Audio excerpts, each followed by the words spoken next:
చందమామ కథ. కథకు పట్టం. దీనిని రచించిన వారు లక్ష్మీ గాయత్రి గారు. కాకడ దేశాన్నేలే కృష్ణభూపతి పట్టపురాణి జ్యోత్స్నాదేవి. రాజదంపతులిరువురు రాజోచిత విద్యల్లో దాదాపు సమవుజ్జీలుగా ఉండేవారు. భానుదేశాధీశుడి ఏకైక కుమార్తె అయిన జ్యోత్స్నాదేవి అందచందాల్లో, గుణగుణాల్లో, మేధస్సులో సాటిలేని మేటి అని విన్న కృష్ణభూపతి ఆమెను ఏరికోరి వివాహం చేసుకున్నాడు. పట్టపురాణిగా కాకడ దేశానికి వచ్చినది మొదలు జ్యోత్స్నాదేవి పరిపాలనా విషయాల్లో కూడా భర్తకు చక్కని సలహాలు ఇస్తూ ఉండేది. భార్య ప్రోత్సాహంతో రాజు తరచూ మారువేషంలో వెళ్ళి ప్రజల మంచి చెడ్డలు, కష్టసుఖాలు ప్రత్యక్షంగా తెలుసుకుంటూ ఉండేవాడు. ఒక్కోసారి రాణి కూడా మారువేషం వేసుకుని ఆయన వెంట వెళ్ళేది. ఒక్కసారి కృష్ణభూపతి నడివయసు పెద్ద మనిషిలా వేషం వేసుకుని నగర సంచారానికి బయలుదేరాడు. ఆయన నగరంలోని ఒక సత్రాన్ని సమీపిస్తుండగా దాని అరుగు మీద మధ్యవయస్కురాలైన భార్యాభర్తలిద్దరూ కూర్చుని మాట్లాడుకుంటూ కనిపించారు. కృష్ణభూపతి గుర్రం దిగి వారికి కాస్త ఎడంగా అదే అరుగు మీద కూర్చున్నాడు. నగరానికి వచ్చి 4 రోజులు దాటింది. వెంట తెచ్చుకున్న రోకలు తరిగిపోతున్నవి కాని రాజదర్శనం మాత్రం కాలేదు. అయినా నేను చెబుతూనే ఉన్నాను, కథలు చెప్పడం ఏదో పెద్ద పాండిత్యం అన్నట్టు ఇలా బయలుదేరవద్దని అంటున్నది భార్య నిష్ఠూరంగా. ఆ మాటలకు భర్త కోపం తెచ్చుకోకుండా నవ్వుతూనే, నేను నీకు చెబుతూనే ఉన్నాను, కథల విలువ ఎవరికి తెలిసినా తెలియకపోయినా మహారాజు కృష్ణభూపతికి మాత్రం తప్పక తెలుస్తుందని. చెప్పవలసిన విషయాన్ని చెప్పవలసిన రీతిలో కథగా మలిచి చెబితే అది అద్భుతమైన ఫలితాన్ని సాధిస్తుంది. అందుకు పంచతంత్ర కథలే తార్కాణం. నేనా రీతిలో కథ చెప్పగలనన్న విశ్వాసం నాకు ఉన్నది. నీరసపడిపోకుండా రాజదర్శనం కోసం ప్రయత్నించగల పట్టుదల అధికంగానే ఉన్నది. ఈ రెండూ ఉంటే సాధించలేనిది లేదు. కావాలంటే అందుకు ఉదాహరణగా నాలాగే రాజదర్శనం కోసం వచ్చిన ఒక క్షురకుడి కథ చెబుతాను విను అంటూ కథ చెప్పడం ప్రారంభించాడు. కథకుడి మాటలు రాజు కృష్ణభూపతిలో కూడా కుతూహలాన్ని పెంచాయి. ఆయన కథకుడి ఇల్లాలి కంటే ఆసక్తిగా చెవులు రిక్కించి కథ వినసాగాడు. ఒకప్పుడు గౌడ దేశంలోని ఒకానొక పల్లెలో సుందరుడు అనే క్షురక యువకుడు ఉండేవాడు. అతడు తక్కిన క్షురకుల్లా ఏదో మొక్కుబడిగా పనిచేసేవాడు కాదు. తన ఎదుట కూర్చున్న వ్యక్తి ముఖం తీరును బట్టి ఒక శిల్పి శిల్పాన్ని చెక్కుతున్నంత శ్రద్ధగా అతడి తలకొట్టును తీర్చిదిద్దేవాడు. వాడి చేత క్షురకర్మ చేయించుకున్న వారి ముఖాల్లో కొత్త అందాలు కనిపించేవి. ఇలా వాడు అందరినీ సుందరంగా తీర్చిదిద్దడం వల్ల వాళ్ళందరూ వాణ్ణి సుందరుడు అని పిలవసాగారు. అందరూ తనను మెచ్చుకుంటూ ఉంటే సుందరుడిలో చిన్న కోరిక మొలకెత్తి క్రమేణా అది ప్రగాఢ వాంఛగా మారింది. రాజధానికి వెళ్ళి రాజుగారి తలకొట్టును తీర్చిదిద్దాలని, ఆయన నుంచి ప్రశంసలు పొందాలని కలలు కనసాగాడు.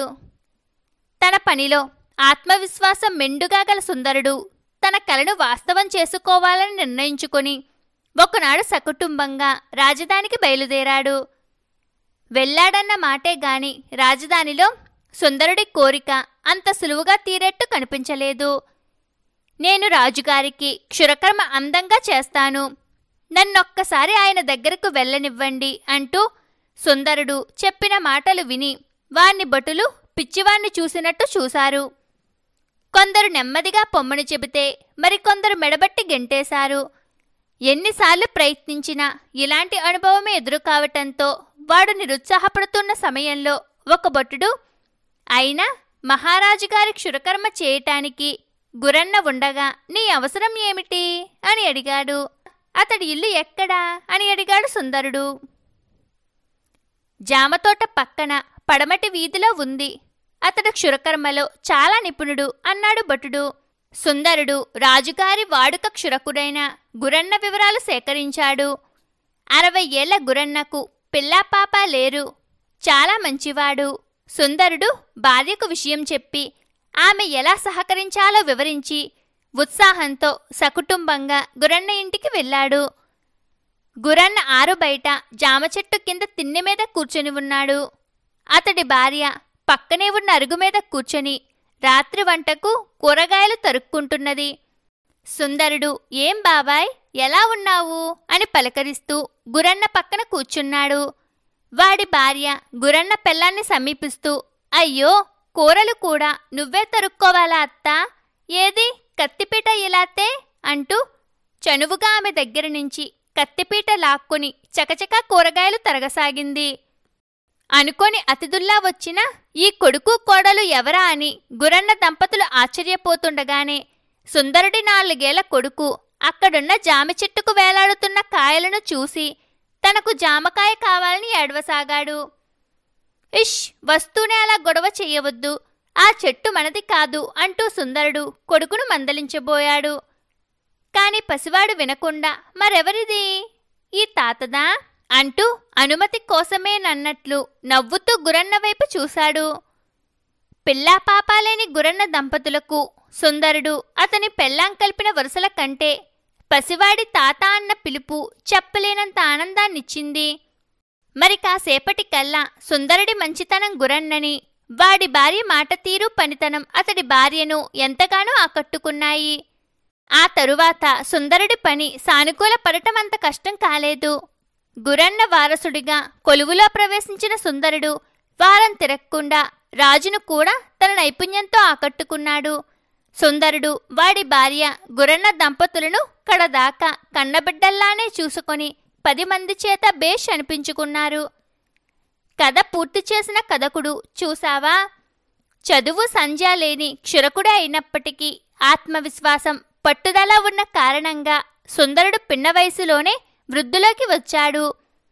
నాకు ఆ 2 ఉన్నాయని ముందే చెప్పాను కదా, అందువల్ల సుందరుడికి లాగే నాకు దైవకృప తోడైతే రాజదర్శనం లభిస్తుంది అంటూ కృష్ణభూపతి వైపు తిరిగి ఆయన్ను భార్యకు చూపుతూ ఎక్కడి దాకానో ఎందుకు, ఇదిగో ఈయన కూడా నీతో పాటు నా కథ వినే ఉంటాడు. దేవుడు దయ ఉంటే ఈయనే మహారాజుగారికి నా గురించి చెప్పవచ్చు అన్నాడు. అప్పటిదాకా ఆసక్తిగా కథ విన్న రాజు కృష్ణభూపతి కథకుడి ఆఖరి మాటలు వింటూనే అతడికి తను రాజేమోనన్న అనుమానం కలిగిందని గ్రహించాడు.